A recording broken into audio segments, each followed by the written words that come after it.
بسم اللہ الرحمن الرحیم۔ السلام علیکم پیارے دوستوں، آج کی ویڈیو میں آپ کو بتاؤں گا کہ ایک مرتبہ حضرت موسیٰ علیہ السلام جنگل میں سے اللہ تعالیٰ کا ذکر کرتے ہوئے جا رہے تھے تو ان کے دل میں خیال آیا شاید میرے سوا اس جنگل میں کوئی چیز بھی نہیں اللہ تعالیٰ کا ذکر کرنے والی۔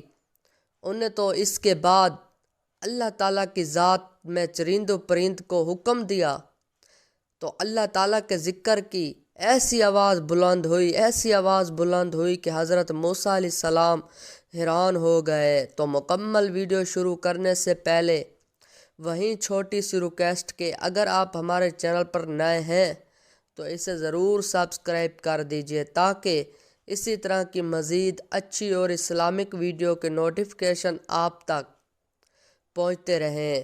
تو پیارے دوستوں، مقول ہے کہ ایک مرتبہ حضرت سیدنا موسیٰ علیہ نبینا صلاۃ والسلام جنگل میں سے ذکر الہی کرتے ہوئے جا رہے تھے۔ انہیں خیال ہوا کہ اس جنگل میں شاید میرے سوا کوئی بھی اللہ تعالیٰ عز و جل کا ذکر نہیں کرتا ہوگا۔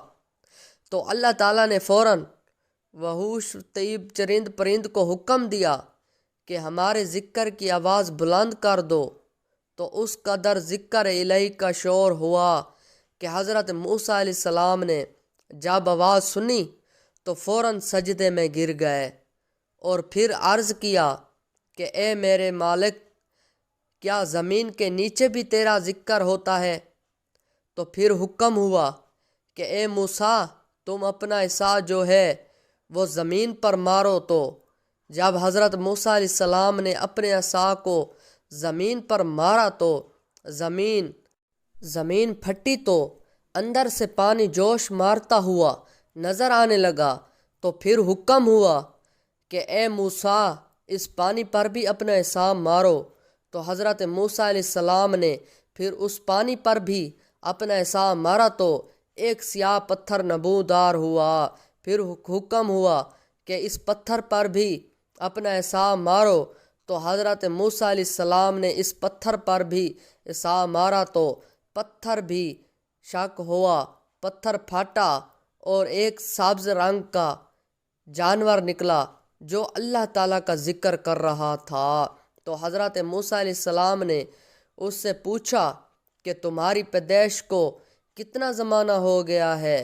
تو انہوں نے کہا کہ 300 برس ہو گئے ہیں۔ تو پھر حضرت موسیٰ علیہ السلام نے ان سے پوچھا کہ تمہارا کام کیا ہے؟ تو انہوں نے کہا کہ اللہ تعالیٰ کے ذکر سے بہتر کون سا کام ہو سکتا ہے؟ اے موسیٰ علیہ السلام، مجھے دن میں 2 مرتبہ پانی دیا جاتا ہے، مگر میں اس خوف سے وہ پانی نہیں پیتا کہ کہیں ایسا نہ ہو کہ میں پانی کو جو ہے وہ اپنے منہ میں ڈالوں اور موت کا فرشتہ جو ہے وہ آ جائے۔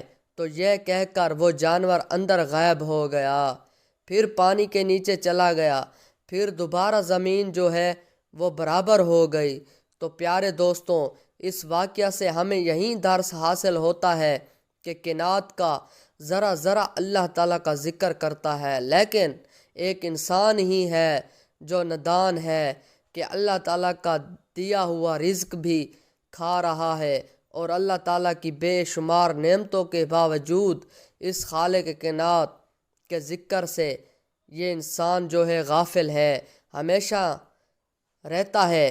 تو پیارے دوستوں، یاد ہے کہ نبی پاک صاحب صلی اللہ علیہ وسلم کا فرمان شان ہے کہ جو شخص اللہ تعالیٰ کا ذکر کرتا ہے اور جو شخص اللہ تعالیٰ کا ذکر نہیں کرتا، ان کی مثال ایسے ہے جیسے ایک زندہ اور ایک مردہ، کہ جس دل میں اللہ تعالیٰ کا ذکر ہوتا ہو تو وہ دل زندہ ہے، اور جس دل کے اندر اللہ تعالیٰ کا ذکر نہ ہوتا ہو، یاد رکھو کہ وہ دل ہمیشہ کے لیے مردہ ہے۔ تو امید کرتا ہوں کہ آج کی ویڈیو آپ کو پسند آئی ہوگی، تو اسے لائک اور شیئر بھی کیجئے اور کامنٹ سیکشن میں ضرور اپنی رائے کا اظہار بھی کیجئے۔